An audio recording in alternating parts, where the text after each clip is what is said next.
दिल से कहना, दिल से कहेंगे तो रावण पे बिंदी लग जाएगी। उसे सस्टेन नहीं करना है कि क्या करें, आ गई, परेशान नहीं होना है, उसकी खातिरी नहीं करनी है।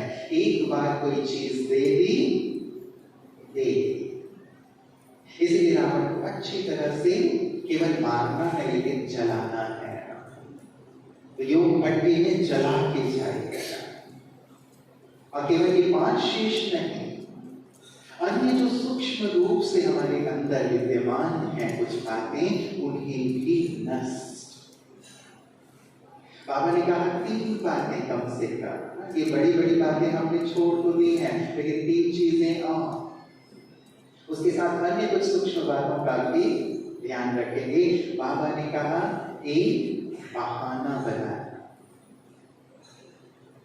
कई बार हम बहाना बनाते हैं कि क्या करें, ये काम है इसके कारण हम ये नहीं कर पा रहे हैं, ये कार्य है उसके कारण हम ये नहीं कर पा रहे हैं, ये हो जाए उसके बाद हम कुछ करना शुरू करेंगे। बाबा कहते हैं कि इस बहानेबाजी की बाजी में, खेल में बच्चे बहुत होशियार हैं, बहाने तैयार रहते हैं। तो बहानेबाजी नहीं, अच्छे पुरुषार्थ और सेवा में कोई बहाना नहीं। यदि बहाना बनाएंगे तो अपने ही भाग्य को लकीर लगाएंगे, इसलिए कोई बहाना नहीं। पुरुषार्थ का यदि समय है, पुरुषार्थ का सुंदर संकल्प है, या कुछ सेवा का सुंदर समय है, उसके लिए कोई बहानेबाजी नहीं। दूसरी बात बाबा कहते हैं, एक तो बहाना, दूसरा कहलाना। बार बार कहलवाएं हम, बाबा से भी बार बार कहलवाएं या निमित्त आत्माओं से भी बार बार कहलवाएं, ये नहीं होना चाहिए। हम देवता बनने वाले हैं और देवता तो इशारे से ही समझ जाते हैं, इसलिए कहलवाएं नहीं बार बार कि तुमको ऐसा करना है, ऐसा करना है। एक बार बाबा ने मुरली में हमें जो कह दिया, एक बार निमित्त आत्माओं ने कोई हमें इशारा दे दिया कि ऐसा करना है, उसके बाद दोबारा हमको कहने की जरूरत ना पड़े। चाहे वो हमारी कमियों को छोड़ने की बात हो, चाहे कुछ नियम मर्यादाओं को लेकर हमें इशारा दिया गया हो, शिक्षा दी गई हो, या फिर सेवा की बात हो, कहलवाना नहीं तो कहलाना भी नहीं। और तीसरी बार उलझाना। कई बार अपनी कमियों को देखकर, अपने किए पुरुषार्थ को देख करके मुरझा भी जाते हैं, या किसी ने कुछ कह दिया तो भी मुरझाहट आ जाती है। मुरझाहट नहीं, बाबा कहते छुई मुई नहीं बनना है। किसी ने कुछ कहा, मुरझा गए, अपनी कमियों को देखा कि पुरुषार्थ नहीं हो रहा है, मुरझा गए, मुरझाए नहीं। तो ये 3 चीजें तो कम से कम, इसके अलावा भी अन्य चीजें जो आपको लगता है जो हमारे पुरुषार्थ में बाधक बन रही है, उन्हें छोड़ना है, लेकिन ये 3 बातें तो भट्टी में जरूर देखे जाना है, नहीं तो फिर से रावण जिंदा हो जाता है। यदि कोई भी कमी है छोटी सी भी, तो जैसे कहते हैं एक गुण अनेक गुणों को अपनी ओर आकर्षित कर लेता है, वैसे ही एक अवगुण अनेक अवगुणों को भी अपनी ओर आकर्षित कर लेता है। तो गंदगी पसंद है? कल आपको झाड़ू दिया था ना, तो सफाई चल रही है आप लोगों की, चल रही है ना, तो अच्छे से सफाई करके ये सारे कचरे निकाल करके आज शाम को आप सबको अर्पित करना है, देना है, दे के जाना है, यहाँ से लेकर के नहीं जाना है। तो चाहे बहाना, चाहे कहलाना, या फिर मुरझाना, अर्पित करके जाना। हमें त्यागी, तपस्वी, सेवाधारी बनना है, बाबा के समान बनना है। वक्त कितना कम है, गीत सुनाना, वक्त है कम लंबी मंजिल, कितनी दूर है हमारी संपूर्णता की मंजिल, बाप समान बनने की मंजिल। वहां तक हमें पहुंचना है, और वहां तक पहुंचने के लिए फिर क्या करना होगा? यदि ट्रेन का समय हो गया हो, फ्लाइट का समय हो गया हो, बस का समय हो गया हो, हम लेट हो गए हो, तो क्या करते हैं? क्या करते हैं? अपनी गति को बढ़ा देते हैं, बढ़ा देते हैं। रानी जानकी जी अपना अनुभव सुनाया करते हैं कि मैं यज्ञ में थोड़ा देर से आई, लगभग 1.5 साल, पौने 2 साल लेट आई मैं। मेरे से पहले मेरी सारी सखियां बाबा के पास आ गई थी, और जब मैंने आकर के देखा कि मेरी सारी सखियों के चेहरे चमक रहे हैं, सब कितनी भरपूर हो गई हैं, संपन्न हो गई हैं, कैसे ही रूहानियत का रंग लग गया है, बाबा का रंग लग गया है, तो मेरी आंखों में आंसू आ गए। मैंने कहा बाबा मैं कैसे कहलम करूं, कैसे कहलम करूं? बाबा ने युक्ति भी बताई, और दादी कहती हैं मैं 6 माह सोई नहीं अर्थात एक लगन धन कि मुझे भी अपने इस 1.5 पौने 2 वर्ष का समय जो मैंने मिस किया है उसे कवर करना है। थोड़ा सोए, उठे, फिर से याद में गॉड के स्टडी में लग गए, थोड़ा सा सोए, फिर उठे, फिर से याद सेवा में लगा दिया धन कि मुझे कवर करना है, मुझे भी अपने आप को परफेक्शन की ओर ले चलना है। तो मैं हमेशा कहता हूँ देखो दादी 1.5 पौने 2 वर्ष लेट से आई थी, यज्ञ 36 में शुरुआत हुई, ठीक है दादी 37 एंड तक आई होंगी, 37 हाफ में आई होंगी। 1.5 पौने 2 साल लेट आने के बाद भी दादी 6 माह सोई नहीं। और हम कितने लेट आए हैं?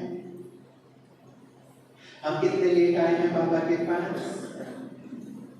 इतने लेट आए हैं फिर भी आराम से लेटे रहते हैं। अभी तो धुन लगा देनी है, धुन लगा देनी है। ये कहने का मतलब नहीं है कि आप सोए नहीं, ये कहने का मतलब नहीं है कि आप खाए नहीं। योगी वही बनता है जो खाने और सोने में बैलेंस रखता है। गीता में भगवान के महावाक्य है, हे अर्जुन जो बहुत खाता है या बिल्कुल नहीं खाता वो योगी नहीं बन सकता। जो बहुत सोता है या बिल्कुल भी नहीं सोता वो भी योगी नहीं है। योगी बैलेंस रखता है। लेकिन सब करते हुए धुन की बात में है, अंदर एक लगन लगी रहे, ताक लगी रहे, ये बनना है, बनना है, बनना है। वाल्मीकि जी ने धुन लगा दी कि मुझे डाकू था, पाप बहुत किए मैंने, अब अपने पापों को खत्म करना है, पुण्य करना है। धुन लगा दी राम राम राम राम राम राम, इतना ज्यादा धुन कि उसके चारों तरफ दीपक भी लग गए, पता ही नहीं चला, ऐसी धुन में मगन। इसीलिए महाकवि वाल्मीकि जी बन गए, रामायण की रचना करते। तुलसीदास जी ने भी धुन लगा दी। पत्नी ने जब उन्हें ठुकराया, क्या है इस हाड़ मांस के शरीर में तुम्हारा इतना मोह है, इतना मोह यदि तुम्हारा भगवान से होता तो तुम्हारी तो गति हो जाती, सदगति हो जाती, कल्याण हो जाता। बस एक बात कही, उन्होंने भी धुन लगा दी कि बस अब मेरे जीवन में राम के सिवाय और कोई नहीं होगा। रामचरितमानस की रचना करके हम भी धुन लगाए, धुन, क्योंकि समय हमारे इंतजार में है, हमारे इंतजार में है। हम किसके इंतजार में हैं हमें देखना है। बाबा भी वतन में बैठे हमारा इंतजार कर रहे हैं कि बच्चे कब आएंगे और हम सब मिल करके वापस वतन में चलेंगे। इंतजार कर रहे हैं बाबा। 69 से लेकर के बाबा वतन में बैठे हमारा इंतजार कर रहे हैं, कब मेरे बच्चे आएंगे और हम चलेंगे वापस वतन में। बाबा ने कहा कि मैं एक संदेश में बाबा ने कहा कि मैं इंतजार कर रहा हूं कि कौन बच्चा सबसे पहले मेरे पास आएगा और मुझे ये शुभ संदेश सुनाएगा कि हाँ बाबा मैं आपके समान बन गया। कौन सुनाएगा आप में से बाबा को शुभ संदेश? यहाँ बाबा मैं आपके समान बन गया। कौन सुनाएगा? कौन सुनाएगा? नहीं सुनाएंगे बाबा को संदेश।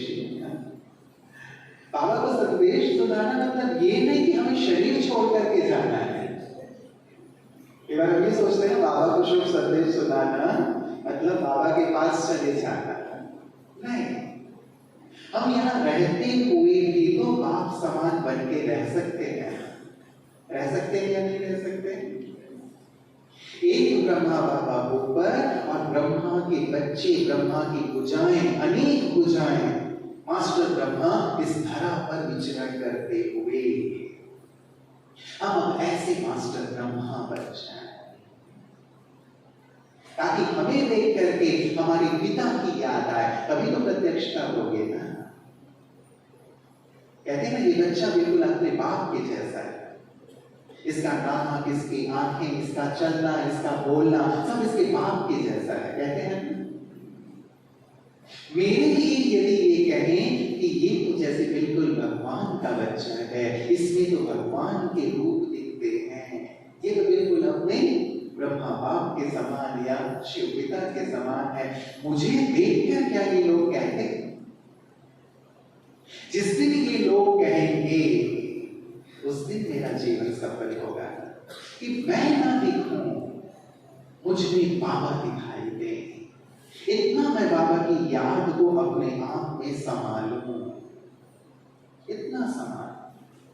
जैसे भक्ति में एक चित्र दिखाते हैं कि एक गोपी या मीरा बैठी हुई है तालाब के किनारे, और तालाब में उसकी छवि प्रतिबिंब बन रहा है, लेकिन प्रतिबिंब उस गोपी का या मीरा का नहीं बन रहा है, लेकिन प्रतिबिंब श्री कृष्ण का बन रहा है। मतलब वो याद में इतनी समाई हुई है कि वो नहीं दिख रही है, लेकिन उसमें श्री कृष्ण दिखाई दे रहे हैं। मैं भी याद में ऐसी समा जाऊं कि मैं ना दिखूं, वो दिखाई दे। तो इंतजार कर रहे हैं ना बाबा, और कितना इंतजार कराएंगे बाबा को, कितना कराएंगे? आप किसी का कितना इंतजार कर सकते हो बताओ? आपको यदि कहीं जाना है, मान लो आपको भट्टी में ही आना है, आप अपने सखा के पास या सखी के पास जाते हैं क्योंकि उसको भी आपके साथ साथ आना है। अब वो तैयार नहीं, आप कितनी देर उसका इंतजार करेंगे? 5 मिनट हो गए इंतजार करते हुए, 10 मिनट हो गए इंतजार करते हुए, 15 मिनट हो गए इंतजार करते हुए, क्या होगा? क्या होगा? कितनी देर करेंगे इंतजार? आप बताओ, कितनी देर करेंगे? 5-10 मिनट, 15 मिनट, ज्यादा से ज्यादा आधे घंटे। उसके बाद आप क्या कहेंगे कि भाई तू तैयार होके आते रहना, मैं तो चलता, मैं तो चलती हूँ, भट्टी का समय हो रहा है, आप छोड़ के आ जाएंगे। होगा या नहीं होगा? होगा ना। आप इंतजार नहीं करते। बाबा हमारा कब से इंतजार कर रहे हैं?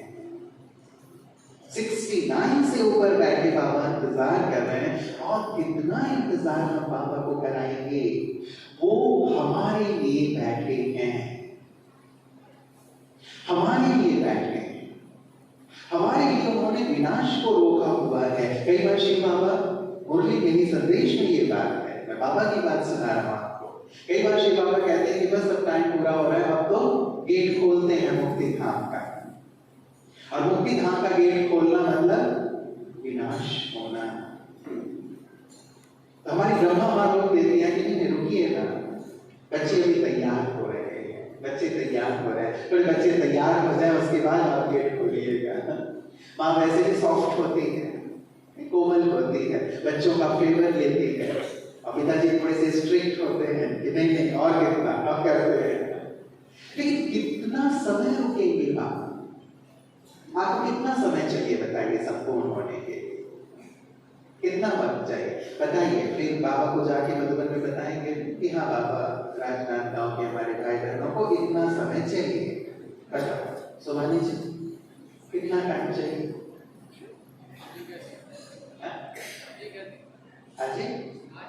आज ही? अच्छा आज ही चलेंगे, तैयार है? ताली तो बजाइए।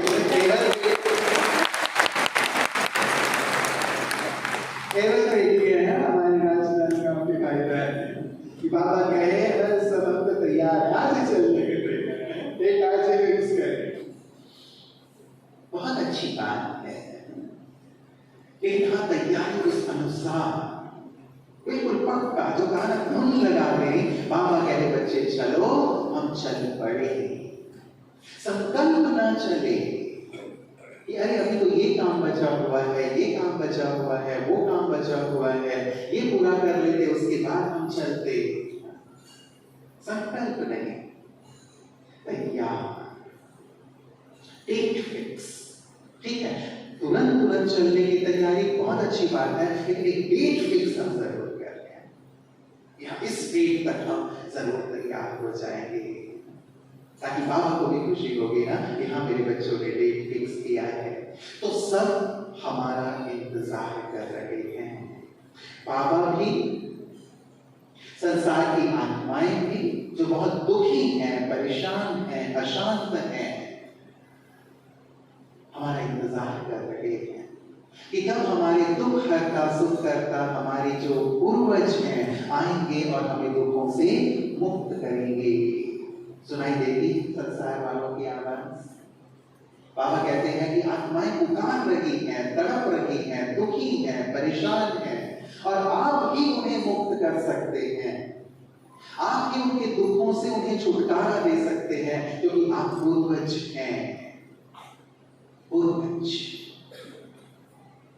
इस सृष्टि के आधार मूर्त, उद्धार मूर्त हैं, तो वो सब आत्माएं आपका इंतजार कर रही है। कभी तो बाबा ने ये भी कह दिया कि संसार की जो आत्माओं का दुख है उसके कारण तुम इसलिए क्योंकि तुम तैयार नहीं हुए हो।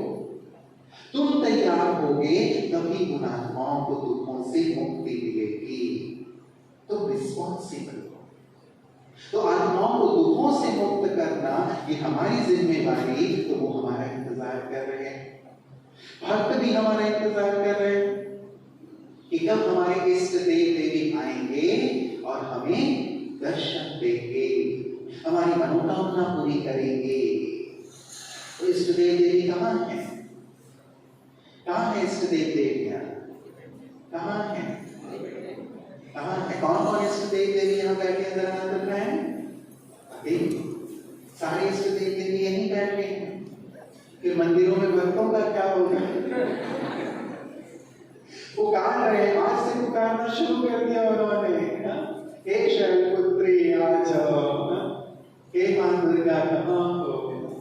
हम सब शक्तियां, हम सब का आह्वान कर रहे हैं। सोचो कितना आह्वान हो रहा है। आज से आह्वान शुरू, जगराता शुरू। हम क्या तैयार हैं उनकी मनोकामनाएं पूरी करने के लिए?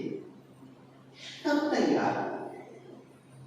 कब तक वो पुकारते रहेंगे? कब तक इंतजार करते रहेंगे? हम इष्ट देव देवी हैं, अब इंतजार कर रहे हैं। अब हमें जल्दी से जल्दी अपने आप को तैयार करना है, ताकि हम उनकी मनोकामना पूर्ण कर सकें।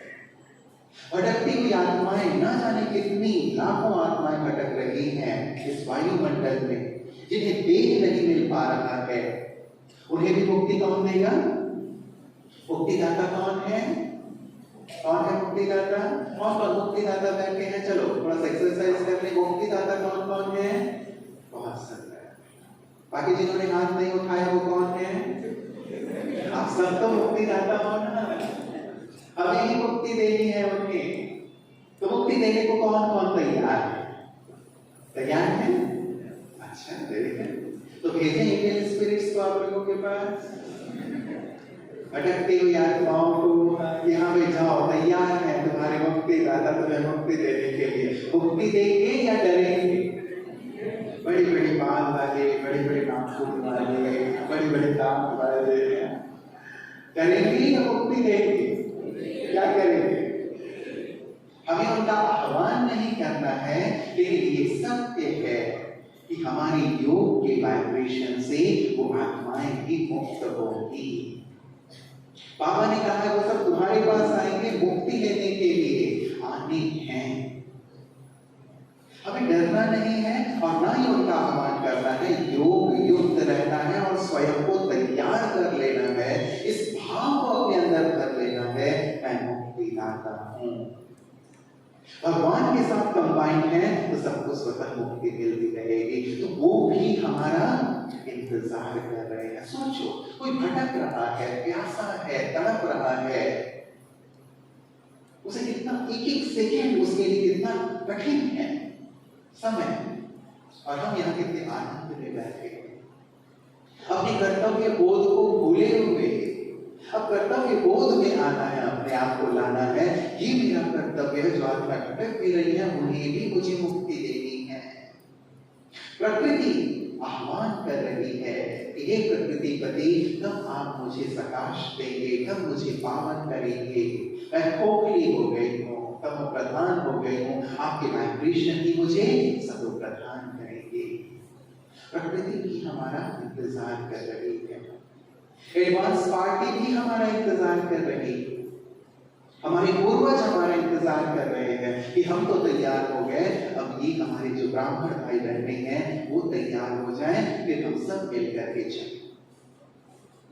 अब प्रश्न, ये सब आपका इंतजार कर रहे हैं। देखो, ये सब हमारा इंतजार कर रहे हैं, हम किसका इंतजार कर रहे हैं? मुझे किस बात का इंतजार है? किस लिए मैं रुका हुआ? क्या चाहिए मुझे? अपने आप को जगाने की जरूरत है। यदि इस हॉल के बाहर या मानसरोवर के बाहर कोई आपका इंतजार कर रहा, तो आप क्या करेंगे? क्या करेंगे? जल्दी से जल्दी अपना काम कंप्लीट करेंगे यहाँ का और आप जाएंगे, क्योंकि कोई आपका इंतजार कर रहा है। ये सब आपकी ओर देख रहे हैं। सब बाबा सहित ये सभी आपकी तरफ देख रहे हैं कि ये महान आत्माएं कब तैयार होंगे, कब तैयार होंगे, कब तैयार होंगे, और तब हम सब वापस यहाँ को चलेंगे। तो तैयारी के लिए क्या करना होगा? बाबा ने कहा, यदि कोई तुमसे पूछे, तो प्रश्न बाबा ने कहा, यदि कोई तुमसे पूछे कि तुम कौन हो, तो क्या जवाब दो? यदि कोई तुमसे पूछे कि तुम कौन हो, तो क्या जवाब दो? इसके कनेक्शन में क्या जवाब देंगे? माला बना रहे हैं सभी, स्वमान की माला। कल आपको होमवर्क दिया था ना कि अपने आप से बात करते करते पूछ करके माला बनाओ, मैं कौन हूँ, मैं कौन हूँ, मैं कौन हूँ। अपने आप से पूछते हुए सुंदर स्वमान की माला। कौन कौन बना रहे हैं स्वमान की माला? जरा हाथ उठाएं। बना और शाम को अपनी डायरी जमा करना। आपको गिफ्ट दीदी के हाथ से दिलवाएंगे, है ना? First, second, third prize. कौन कितनी लंबी माला बनाता है? अपनी सुंदर स्मृति की माला बहुत जरूरी है बनाना। उस स्मृति में रहना बहुत जरूरी है कि मैं कौन। तो बाबा ने कहा, यदि कोई तुमसे पूछे तुम कौन हो, तो क्या जवाब दो? माला बना रहे हैं, जवाब दीजिए। कौन है हम? महान आत्मा है। और कौन है?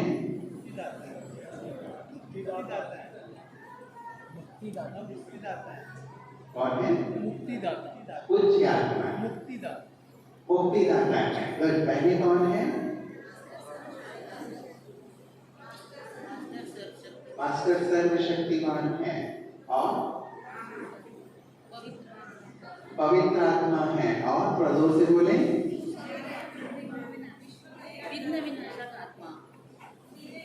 विजयी रत्न आत्मा है। और विश्व कल्याणकारी आत्मा है। विश्व परिवर्तक है। और मास्टर सर्वशक्तिमान, पूज्य आत्मा। और प्रजोर से बोले शक्तियां विघ्न विनाशक आत्मा।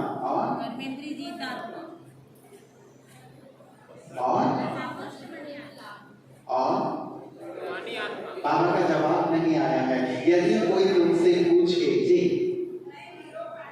मैं हीरो पार्टधारी आत्मा हूँ। बहुत अच्छा, आपकी आवाज भी बुलंद है, हीरो जैसी। बहुत अच्छा। यदि कोई पूछे तुमसे कि तुम कौन हो, पूर्वज आत्मा। और अपना जवाब निकाल के रखना। बाबा का जवाब, यदि कोई तुमसे पूछे कि तुम कौन हो तो जवाब दो, मैं तीव्र पुरुषार्थी हूं। तीव्र पुरुषार्थ। ये सारी जवाब सही है तो आपने दिए, क्योंकि हम ये सब हैं। लेकिन बाबा ने कहा यदि कोई पूछे तुम कौन तो जवाब दो, मैं तीव्र पुरुषार्थी हूं।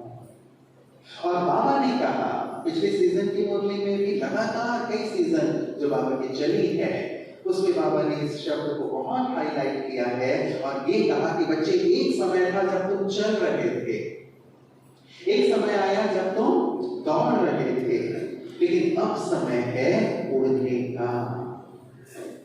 उड़ने का, क्योंकि वक्त कम है, मंजिल दूर है।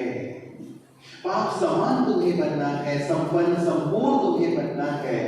तो ऐसी मंजिल तक पहुंचने के लिए तुम्हें अपनी स्पीड को बढ़ाना होगा, तीव्र पुरुषार्थ करना होगा।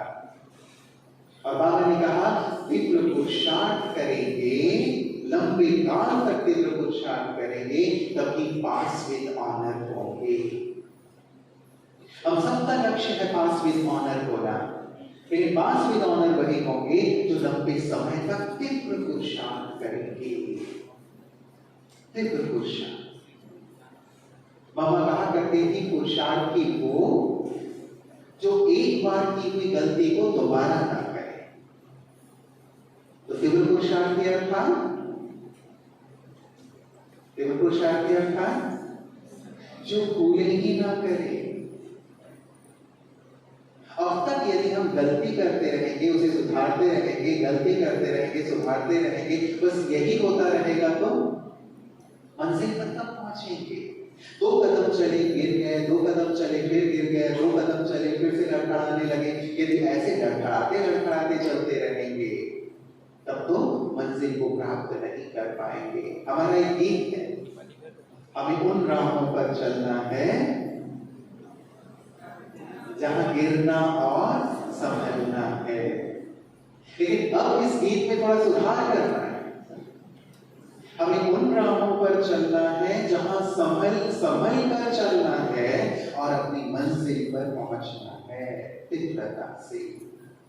एक छोटा बच्चा जो चलना सीख रहा हो, वो 2 कदम 4 कदम चले और गिर जाए, 2-4 कदम चले और गिर जाए, तो फिर भी समझ में आता है कि ठीक है, छोटा बच्चा है, चलना सीख रहा है, इसीलिए वो चलता है, गिरता है। लेकिन अब तो हम सब बड़े हो गए, बड़े हो गए। अब भी हम 2 कदम चले, 4 कदम चले और गिर जाएं, तो फिर लोगों को लगेगा ना इतने बड़े हो गए कैसे 2 कदम चल के गिर जाते हैं। कहेंगे या नहीं कहेंगे? बच्चा गिरता है ठीक है, लेकिन हम बड़े हो गए हैं, हम बड़े बाप के बड़े बच्चे हैं, जिम्मेवार बच्चे हैं। इसलिए अब हमें लड़खड़ाना नहीं है, अब हमें गिरना नहीं है, अब हमें भूलें नहीं करनी है। अब तक यदि भूलें करते रहेंगे तो अभूल कब बनेंगे? अब तक यदि गिरते रहेंगे, विकर्म करते रहेंगे, तो विकर्म जीत कब बनेंगे? संगम का अंतिम समय तो आ गया है, आ गया या नहीं आ गया? समय दिखाई दे रहा है, दिखाई दे रहा है। हमारी एक बहन डीआरडीओ में है, उसे बात हो रही थी तो उसने बताया वो ग्लेशियर्स पर रिसर्च कर रही है। ग्लेशियर्स जो उत्तरी ध्रुव दक्षिणी ध्रुव में जमे हुए होते हैं, बड़े बड़े ग्लेशियर्स, तो बता रही थी कि अब ग्लेशियर्स में इतने बड़े बड़े दरार आ गए हैं कि जब वो अपनी ग्लेशियर से उत्तरी ध्रुव हो या दक्षिणी ध्रुव हो वहां से कट करके, जैसे हजारों वर्ग मील के ग्लेशियर्स, वो में बड़ी बड़ी दरारें, वो यदि टूट करके सागर में मिलेंगी तो सागर का पानी कई मीटर ऊंचा हो जाएगा, सागर का लेवल बढ़ जाएगा। और जो सागर के तट पे जितने भी देश हैं या जो नीचे वाले देश हैं वो डूबने लगेंगे। और ये समय बहुत जल्दी आने वाला है, वो कह रहे थे। अनाउंस नहीं करते, ओपन अनाउंस नहीं किया जाता जो इस प्रकार के रिसर्च होते हैं, क्योंकि फिर लोगों में एक भय का माहौल हो जाता है। लेकिन वो हमारी जो बहन की रिसर्च कर रही थी, डॉक्टर हैं, बता रहे थे कि ग्लेशियर्स बहुत बड़े बड़े दरार आ गए हैं और कभी भी ये जो ग्रीन हाउस इफेक्ट बढ़ रहा है, जैसे जैसे बढ़ता जाएगा ग्लेशियर्स टूटेंगे, सागर में मिलेंगे और बहुत सारे देश और जो तटीय जो शहर है वो सब डूबते चले जाएंगे। एक जल प्रलय की स्थिति की ओर बढ़ रहे हैं और संसार की स्थिति भी विश्व युद्ध की हमारे सामने है, दिखाई दे रही है। कोई भी एक छोटी सी चिंगारी विश्व युद्ध को भड़का सकती है। दो धुएं में बढ़ते हुए दिखाई दे रहे हैं सारे देश। भारत में भी सिविल वॉर की स्थिति बनती हुई दिख रही है, बीच बढ़ रहे हैं। सारी चीजें देखते हुए भी हम क्या कर रहे हैं? जिन्हें इस विनाश काल में हीरो पार्ट प्ले करना है वो क्या कर रहे हैं? अब अपनी रफ्तार को बढ़ाने की जरूरत है। इसीलिए कहा कि तीव्र पुरुषार्थ, तीव्र पुरुषार्थ। अब अपनी रफ्तार को बढ़ाएं। रफ्तार बढ़ाना ही होगा, यदि सोए रहेंगे तो खो देंगे। इसीलिए एक बार अपनी रफ्तार को बढ़ाने के लिए क्या करेंगे? पहली बार आत्मजागृति। आत्मजागृति जब छोड़ें अपने आप, हिलाएं अपने आप को कि हे आत्मा क्या कर रही है तुम, क्या कर रही है? संसार की स्थिति तुम्हारे सामने है, तुम्हें विनाश काल में हीरो पार्ट प्ले करना है, सारे संसार की आत्माओं का उद्धार करना है, सबको गति देनी है, सबको मुक्ति, जीवन मुक्ति देनी है। तुम क्या कर रहे हो? क्या तैयार हो गए हो, या तैयारी में लगे हुए हो, या फिर अपने टाइम को यूं ही वेस्ट कर रहे हो? पूछो अपने आप से। ये भट्टी चेकिंग के लिए है, पिता का आईना है। देखें अच्छी तरह अपने आप को कि मैं क्या कर रहा हूं। भगवान भाग्य बांट रहे हैं।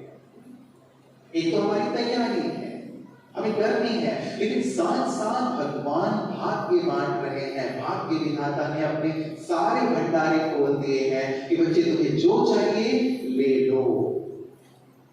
क्या मैं ले रहा हूं? पूछो, एक पे हाथ रखकर पूछो, क्या मैं भगवान से सब कुछ ले रहा हूं?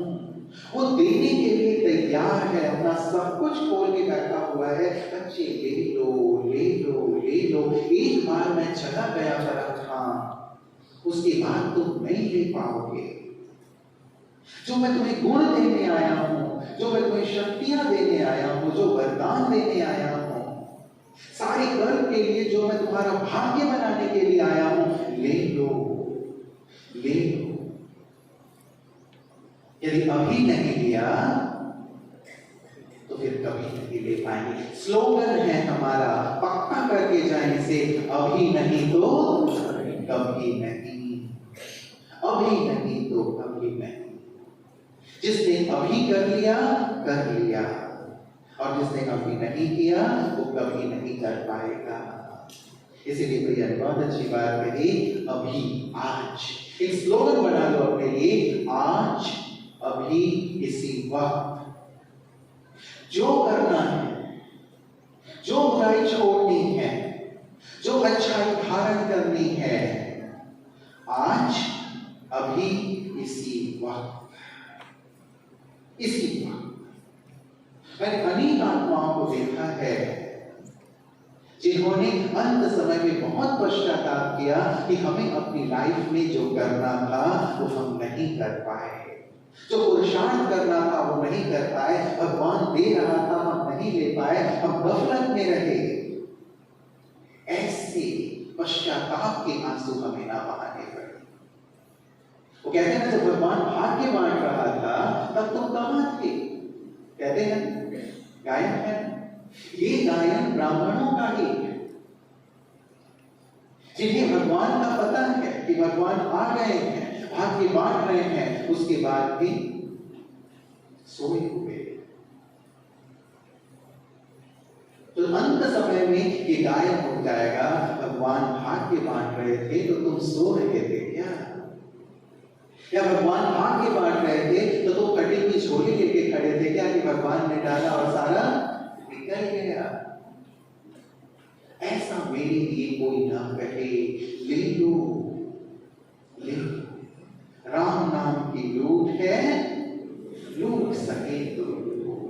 जितना लूटना है उतना लूट लें, और ले वही सकेंगे जो बाबा के साथ रहेंगे, समीप रहेंगे। जैसा संग वैसा रंग। भगवान के साथ रहेंगे, उसके गुणों शक्तियों से भरते जाएंगे। सागर है हमारे पिता। हम यदि छोटे से गिलास, छोटे से लोटा में लेंगे, छोटी सी बाल्टी में लेके रहेंगे, तो फिर हम कैसे सारे संसार को दे पाएंगे? इसीलिए ये भाग्य बनाने का समय है। इसीलिए एक शब्द कहा, आत्म जागृति। अपने आप को झकझोरो, अपने आप को जगाओ। ये आत्मा क्या कर रही है? आप खुद ही खुद को जगा सकते हैं, कोई और दूसरा नहीं जगा सकता। मान लो आप सुबह 2 बजे उठकर योग करते हैं। आपने ठाना कि मुझे सुबह 2 बजे उठकर तपस्या करनी है, और आप अपने साथी को भी जगाते कि मैं उठ के भाग्य बना रहा हूं, इसका भी भाग्य बना दो, उसको हिला के जगाते हैं। तो करवट बदल के सो जाता है, फिर हिलाते हैं, फिर करवट बदल के सो जाता है, फिर हिलाते हैं, फिर करवट बदल के सो जाता है। और फिर जब चौथी बार हिलाते हैं तो उठ के क्या कहता है कि भाई तू ही योग कर ले, मुझे सोने दे। मैं तो 4 बजे योग करके योग करूंगा, मुझे 2-2:30 बजे नहीं उठना है। आप शुभ भावना से उसे जगाते हैं, लेकिन सामने वाला क्यों नहीं उठ रहा है? क्यों उठ नहीं रहा है? क्योंकि वो उठना नहीं चाहता। जब तक आदमी स्वयं नहीं उठना चाहता, तब तक कोई उसे उठा नहीं सकता। इसीलिए कहा आत्म जागृति, खुद को जगाओ। ये भाग्य बनाने की वेला है, और भाग्य बनाना है याद से और सेवा से। जितना मैं याद में रहूंगा, जितनी मैं सेवा करूंगा, मेरा भाग्य बनता जाएगा। तो क्या मैं भाग्य बना रहा हूं? बाबा ने कहा संगम युग का एक सेकेंड अन्य युगों के 1 वर्ष के समान है। अब देखो, क्या मैं अपना भाग्य बना रहा हूं? एक सेकेंड में जमा करके, हर कदम में तुम पदम जमा कर सकते हो। बाबा कहते हैं तुम्हारे कदमों में पद्मों की कमाई है, लेकिन तब जब तुम याद में कदम उठाते। क्या मैं कदमों में पद्म की कमाई कर रहा हूं?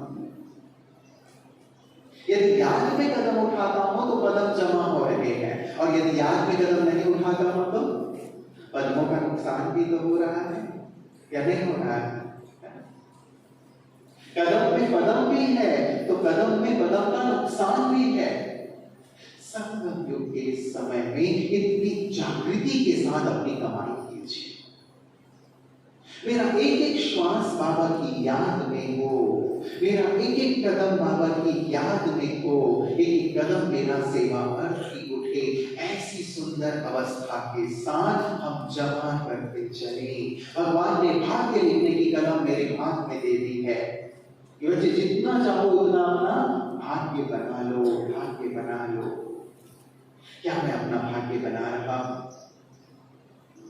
या आलस्य अलबेलेपन की चादर ओढ़कर सोया हुआ कि ठीक है ना, चलता है ना, बन जाएंगे ना, हो जाएगा ना, कर लेंगे ना, अभी तो विनाश के कुछ नजारे दिखाई ही नहीं दे रहे हैं, हो जाएगा। अभी और कौन बना है? कोई बना ही नहीं है। सब में तो कमी कमजोरियां दिख ही रही हैं, मेरे में भी है तो क्या होता है? ऐसे चलाएं नहीं स्वयं को। यदि अभी चलाएंगे खुद को, तो बाबा ने कहा है अभी जो खुद को चलाएगा, ऐसे चलता है ना, चलता है ना, चलता है ना। चलाएंगे तो क्या होगा अंत में? क्या होगा अंत में? जो अभी चलाएगा उसको अंत में चिल्लाना पड़ेगा, चिल्लाना पड़ेगा। इसीलिए चलाना नहीं है, अभी खुद को जागृत करना है। ये कमाई करने का समय है, मुझे खूब कमाई करनी है। पढ़ाई से कमाई, ये पढ़ाई पढ़ने का समय है। जितना पढ़ेंगे उतना ही सारा कल ऊंच पद प्राप्त होगा। जितना पढ़ेंगे, लौकिक में भी आप देखो, जो जितना पढ़ता है उतना ही ऊंचा पद पाता है, अच्छा पढ़ता है अच्छा पद पाता है, कम पढ़ता है कम पद पाता है। होता है या नहीं होता? होता है।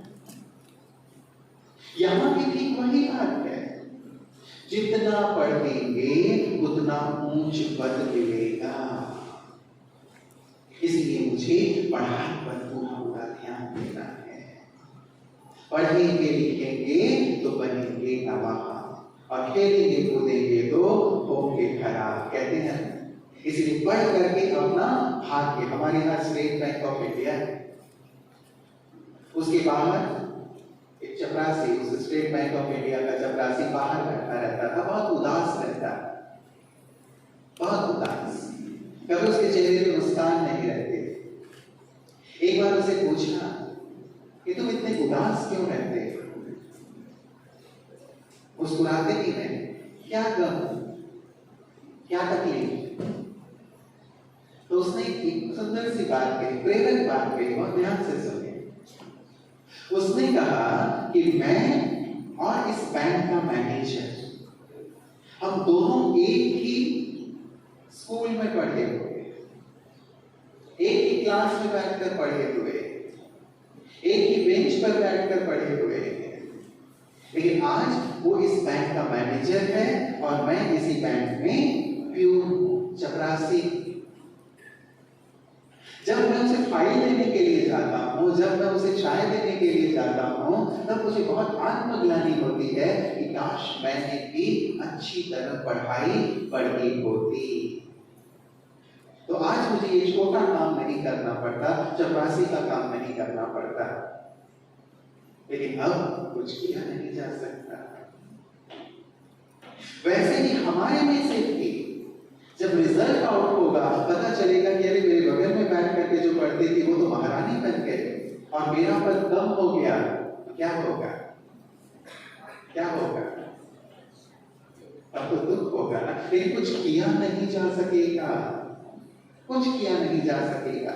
इसीलिए आप कुछ ऐसे संकल्प अपने पास नोट करके रखें, ऐसे संकल्प जो मेरे पुरुषार्थ की रफ्तार को तीव्र करते, कुछ ऐसे संकल्प जो मुझे अंतर्मुखी करते, कुछ ऐसे संकल्प जो मेरे उमंग उत्साह को बढ़ा दे, ऐसे संकल्प अपने पास नोट करके रखें। फॉर एग्जाम्पल, एक संकल्प, ये कल्प कल्प की बाजी है,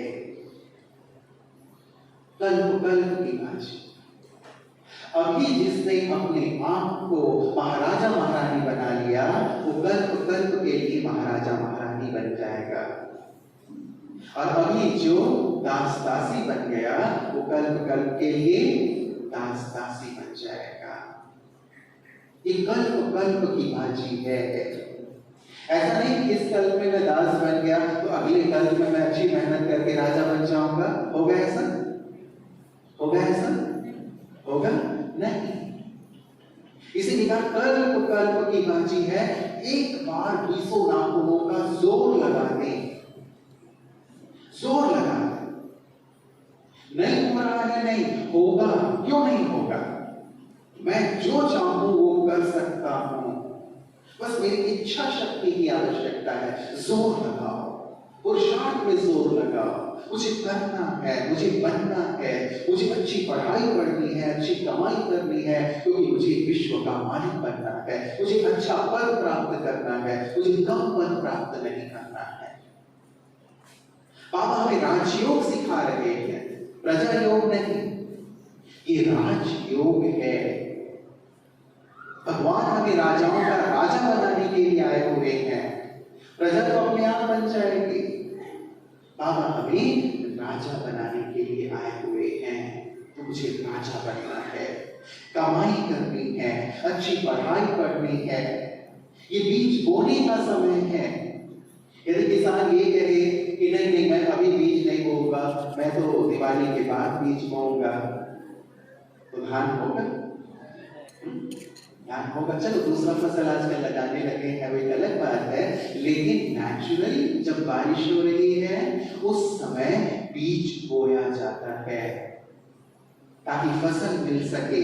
यदि किसान ये कहे कि नहीं अभी बीज नहीं मास के बाद बीज बोऊंगा, फसल नहीं होगी।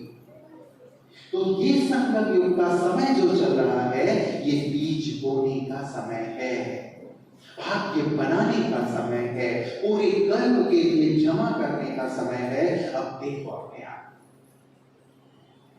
क्या मैं इतना समय को महत्व देकर चल रहा हूं? इतना समय को महत्व देकर चल रहा हूं?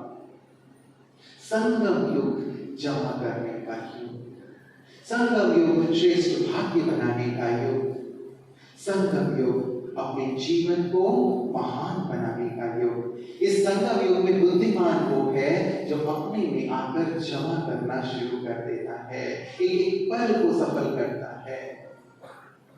एक स्टोरी सुनाते हैं ना कि बंदर और बंदरी पेड़ पर बैठे हुए थे, आकाशवाणी पर ये सुंदर मुहूर्त चल रहा है, इस समय जो पेड़ से नीचे कूद जाएगा वो राजकुमार राजकुमारी बन जाएगा। बंदरी ने कहा चलो जी कूद पड़ते हैं, क्या है हमारा भी जीवन बंदर बंदरी बनकर इस पेड़ से उस पेड़ को उछल कूद करते रहते हैं, सुंदर आकाशवाणी हुई है, कूद करके हम राजकुमार राजकुमारी बन जाते हैं, महल में रहेंगे। तो बंदर ने कहा कि फालतू की बात, ऐसा होता है क्या? कोई हमें भ्रमित कर रहा है। बंदरी ने कहा देखो मुझे तो पूरा भरोसा है, यदि आपको नहीं कूदना है आप मत कूदो, लेकिन मैं तो कूदती। बंदरी कूदी और राजकुमारी बन गई। अब बंदर ने देखा ये तो राजकुमारी बन गई, अब तो ये पेड़ पे रहेगी नहीं मेरे साथ, तो मैं भी कूद जाता हूँ। बंदर भी कूद गया। बंदर कूदा तो क्या हुआ?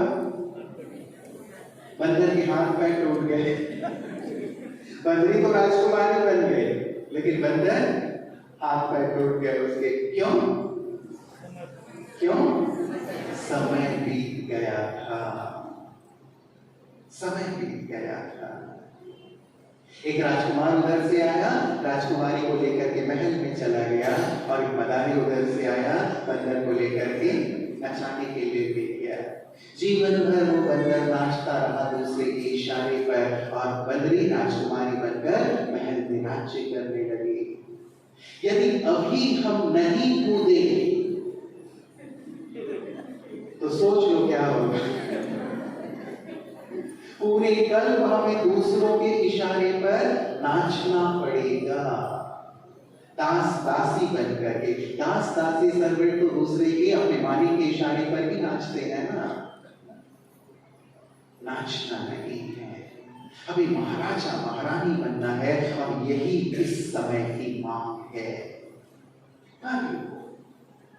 बहुत शुभ भावना शुभकामना से हमारे लिए ये अपनी सुंदर बात रखते हैं, बच्चे कर लो, बन जाओ। अभी नहीं करोगे तो फिर कभी नहीं कर पाओगे। इसीलिए कहा पहली बार आत्म जागृति, अपने आप को सोने मत दो। जो सोवत है सो भोवत है। सो गए यदि कभी अंदर से, बाहर से सोया हुआ व्यक्ति फिर भी उसे जगाया जा सकता है, लेकिन यदि अंदर से हम सोए हुए हैं आलस्य में, प्रमाद में, तो वहां से उठाना बहुत मुश्किल हो जाता है। और हम ही खुद को उठा सकते हैं, इसलिए अपने आप को जगाएं। यदि योग में कोई बैठा हुआ हो, सो रहा हो, और उसे कोई जगाए तो कई बार उसको अच्छा नहीं लगता है। तो योग में बैठा है, सो गया है योग कक्ष में, और कोई जगाता है तो उठ के क्या कहता है? यानी मुझे इतना अच्छा योग लग रहा था, मैं परम धाम की स्थिति में बैठा हुआ था, एकदम योग होकर के तुमने मेरा योग नष्ट कर दिया, मुझे परम धाम से नीचे बुला दिया। तो यदि हम दूसरे कोई व्यक्ति जगाते हैं तो उन्हें अच्छा नहीं लगता है, जब तक वो खुद ना जागना चाहे। इसीलिए हमें अपने आप को जगाना है। पहली बात आत्म जागृति। दूसरी बात जो अपनी पुरुषार्थ में तीव्रता लाने वाली है, बहुत महत्वपूर्ण बात, वो है अपनी मन बुद्धि की दिनचर्या बनाना। हम अपने लिए एक दिनचर्या बनाएं। देखिए मन का काम है सोचना, और जब तक आप मन को कोई काम नहीं देते हैं, होमवर्क नहीं देते हैं कि मन तुमको ये करना है, तब तक वो व्यर्थ की बातों में ही उलझा रहता है, व्यर्थ चिंतन में लगा रहेगा, या पास्ट की जो बातें हैं उसकी चिंतन में लगा रहेगा। इसीलिए मन बुद्धि की दिनचर्या बनाए। बाबा का महावाक्य, जैसे रोज अमृत वेले तुम अपने तन की दिनचर्या बनाते हो, वैसे ही रोज अमृत वेले अपने मन की भी दिनचर्या बनाओ। तन की भी दिनचर्या तो मन की भी दिनचर्या। कैसे बनाएंगे मन की दिनचर्या? कैसे बनाएंगे? मन के लिए होमवर्क सेट कर, अलग अलग कर्मों के लिए होमवर्क सेट कर सकते हैं। अमृत वेले से लेकर रात तक मैं अलग अलग कर्मों में अलग अलग क्या क्या स्वमान, क्या क्या अभ्यास करूंगा।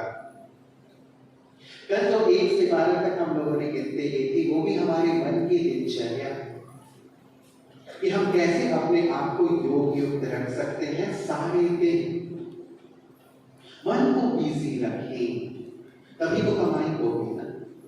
मन को बन बना भाव करना ये हमारा लक्ष्य है, और यही हमारे पुरुषार्थ की रफ्तार को तीव्र करेगा, तीव्र करेगा। तो मैं आपको 4 प्रैक्टिसेस दे रहा हूं जिसे हम सब करेंगे भी अभी, जो हमारे मन की दिनचर्या है। बाबा का ये सुंदर आदेश है, हमारे लिए श्रीमत है। जैसे अन्य हम श्रीमतों का पालन करते हैं, वैसे ये भी एक श्रीमत कि अपने मन बुद्धि की दिनचर्या बनाओ। मन को खाली मत छोड़ो, मन को बिजी रखो। मन को बिजी रखने वाले बड़े से बड़े बिजनेसमैन बनो। जो मन को बिजी रखेगा वही बादशाह बनेगा। जो मन को बिजी रखेगा वही बेगमपुर की बादशाही का अभी भी अनुभव करेगा। इसीलिए मन को बिजी। कैसे मन को बिजी रखेंगे? अभ्यास के द्वारा। जैसे कहा, एक तो सारे दिन की दिनचर्या आप बना सकते हैं। सुबह उठने से लेकर के रात तक अमृत वेले उठते ही मुझे क्या करना है, योग में बैठना है तो क्या करना है, स्नान करना है तो क्या करना है। अपनी कर्मों की बहुत सुंदर एक दिनचर्या बनाएं। लेकिन मैं 4 प्रैक्टिसेस दे रहा हूं जो हमारे शरीर की 4 अवस्थाओं के साथ जुड़े हुए हैं। इसे आप अपने पास नोट भी करके रख लें, और बुद्धि में, जिनके पास डायरी पेन नहीं है, बुद्धि में नोट करके रखें। बहुत सुंदर प्रैक्टिस है जो आपके योग को निरंतर करेगी, आपके पुरुषार्थ की रफ्तार को तीव्र करेगी। देखिए, हमारे शरीर की 4 अवस्थाएं हैं। एक है हम चलते हैं, दूसरा है हम बैठते हैं, तीसरा है हम खड़े रहते हैं, और चौथा है हम लेटते हैं। ठीक है, ये हमारे शरीर की 4 अवस्था होती है। या तो चलेंगे, या बैठेंगे, या खड़े होंगे, या फिर लेटेंगे। तो इन चारों शरीर की अवस्थाओं के साथ कुछ सुंदर योग के अभ्यास मन बुद्धि की दिनचर्या के तौर पर हम अपने पास फिक्स कर लें। जब हम चलेंगे तो चलते समय हम प्रैक्टिस करेंगे, मैं फरिश्ता हूं। फरिश्ता, जैसे मैं फरिश्ता लाइट माइंड की किरणें फैलाता हुआ चारों ओर चल रहा हूं। चारों ओर जैसे लाइट माइंड की किरणें, मैं फरिश्ता चल रहा हूं। कभी मैं मास्टर सर्वशक्तिमान फरिश्ता हूं, शक्तियों की किरणें फैलाता हुआ चल रहा हूं। कभी मैं शांति का फरिश्ता हूं, शांति की किरणें फैलाता हुआ चल रहा हूं। कभी मैं आनंद का फरिश्ता हूं, आनंद की तरंगें फैलाता हुआ चल रहा हूं। लेकिन जब भी चलेंगे क्या अभ्यास करेंगे? मैं फरिश्ता हूं। फरिश्ता, कल सुबह की पहली सेशन में आप सबको ड्रेस देखी, फरिश्ते की चमकीली ड्रेस, ठीक है ना? किस किसने पहन के रखी हुई है? किस किसने ड्रेस पहनी हुई है फरिश्ते की? अच्छा, कम लोगों ने पहनी है, बाकी सबने अपनी अलमारी में रख दिया। वो अलमारी में रखने के लिए नहीं है, उसको पहन के रखने के लिए है। होता है कोई अच्छी चीज मिलती है, हम अलमारी में रख देते हैं। अलमारी में नहीं रखना, पहन के रखना। तो जब भी चलेंगे, मैं फरिश्ता हूं, मैं फरिश्ता हूं, मैं फरिश्ता। पक्का जिस स्मृति में आप रहेंगे वही आप दूसरों को दिखाई देंगे। जिस स्मृति में आप रहेंगे वही आप दूसरों को दिखाई देंगे। ये बात भी गांठ बांध के रखें। यदि मैं फरिश्ता हूं इसकी मैंने अच्छी प्रैक्टिस की है, दूसरों को भी मैं फरिश्ता दिखाई दूंगा और बाबा की प्रत्यक्षता में मैं सबसे आगे रहूंगा। इसे पक्का अब से जब भी चलेंगे फरिश्ता बन के चलेंगे, कभी शांति का, कभी शक्ति का, कभी आनंद का, कभी अन्य जो सोमान है उनके साथ आप इसका अभ्यास कर सकते हैं। दूसरी हमारी अवस्था क्या है? हम बैठते हैं। तो बैठना हमारा ज्यादा होता है। कभी हम जमीन पर बैठते हैं, कभी कुर्सी पे बैठते हैं, कभी सोफे पे बैठते हैं, कभी खाट पे बैठते हैं। तो जब भी बैठेंगे तो बैठते समय प्रैक्टिस करेंगे। 3-4 अभ्यास करेंगे इसमें। बैठते समय पहला अभ्यास, मैं आत्मा त्रिकुटी तख्त पर बैठी हुई हूँ। मैं आत्मा त्रिकुटी तख्त पर बैठी हुई हूँ। मेरा तन यहाँ सोफे पर बैठा है, लेकिन मैं आत्मा त्रिकुटी सिंहासन पर बैठी हूँ। दूसरी प्रैक्टिस करेंगे, मैं आत्मा परम धाम में बाबा के पास बैठी हुई हूँ, परम धाम में।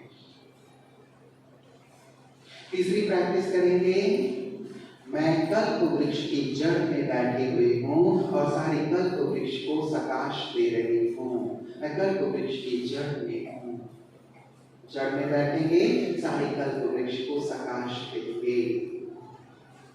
और चौथा बैठेंगे बाप दादा की गोद में, कि मैं बाबा की गोद में बैठा हुआ हूँ। बाबा जैसे डायमंड हॉल में आए हुए हैं और मैं डायमंड हॉल में दौड़ के जाता हूँ, फरिश्ता बन के बाबा की गोद में समा जाता हूँ। तो ये 4 सिंहासन इस भट्टी में आपके लिए सौगात, ठीक है? सौगात, 4 सिंहासन। हाँ, ताली बजा सकते हैं अपने लिए।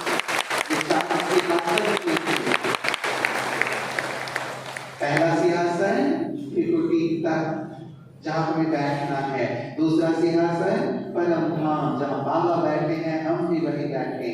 तीसरा सिंहासन कल्प वृक्ष की जड़, जहां मम्मा बाबा और आदि रत्न हमारे पूर्वज बैठकर तपस्या कर रहे हैं, मेरा भी आसन वही कल्प वृक्ष की जड़ में बैठा हुआ। और चौथा सिंहासन बाप दादा की गोद।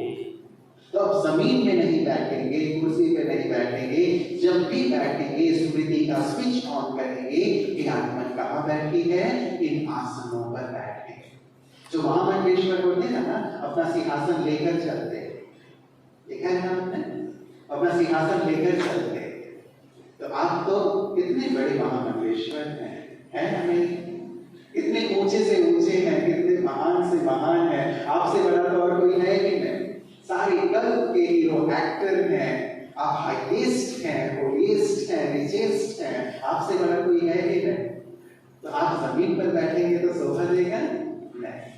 अपने आसन को अपने साथ लेकर के चलें और इस नशे में रहें कि मैं कौन हूँ, कितना ऊंचे से ऊंचा हूँ, कितना महान से महान हूँ। मुझे है ना, महान है ना, इस नशे में रहें। तो बैठते समय ये प्रैक्टिस करें, इन 4 आसनों पर बैठेंगे। तीसरा, जब हम खड़े होंगे, इसकी प्रैक्टिस हम सब करेंगे अभी। जब हम खड़े होंगे तो खड़े होकर के हम अभ्यास करेंगे आत्मिक दृष्टि का। मैं आत्मा अपने आत्मा भाई को देख रहा हूँ। मैं आत्मा अपने आत्मा भाई को देख रहा हूँ, आत्मा भाई से बात कर रहा हूँ। तो खड़े होकर मोस्टली हम किसी से बात करते हैं, खड़े होकर मोस्टली हम किसी को आता जाता हुआ देखते हैं। तो जब भी खड़े होंगे आत्मिक दृष्टि का अभ्यास पक्का करेंगे। मैं आत्मा और ये सब मेरी आत्मा भाई। और जब लेटेंगे, जब बिस्तर पर लेटेंगे तो क्या प्रैक्टिस करेंगे? लेटते ही तो नींद नहीं आ जाती, थोड़ा वक्त लगता है सोने में, है? 5 मिनट 10 मिनट का समय लगता है। कोई ऐसा है जिसको नींद नहीं आती? आती है ना, सबको बहुत अच्छी नींद आती है। बाबा के बच्चों को तो वैसे भी बहुत गहरी नींद आती है, अच्छी नींद, क्योंकि बाबा ने सारी बोझ हमारी हर लिए, बाबा ने हमें हल्का कर दिया, बाबा ने हमें अपनी गोद में बिठा लिया, तो हमारे जैसा निश्चिंत तो और कोई हो ही नहीं सकता। हो सकता है? हो सकता है? जिसकी चिंता स्वयं भगवान कर रहे हो, उसे किस बात की चिंता हो सकती है? तो कहते हैं ना, जब अर्जुन ने जयद्रथ वध का संकल्प कर लिया कि कल यदि सूर्यास्त से पूर्व मैं जयद्रथ का वध नहीं करूंगा तो मैं जलती हुई चिता पर चढ़ जाऊंगा।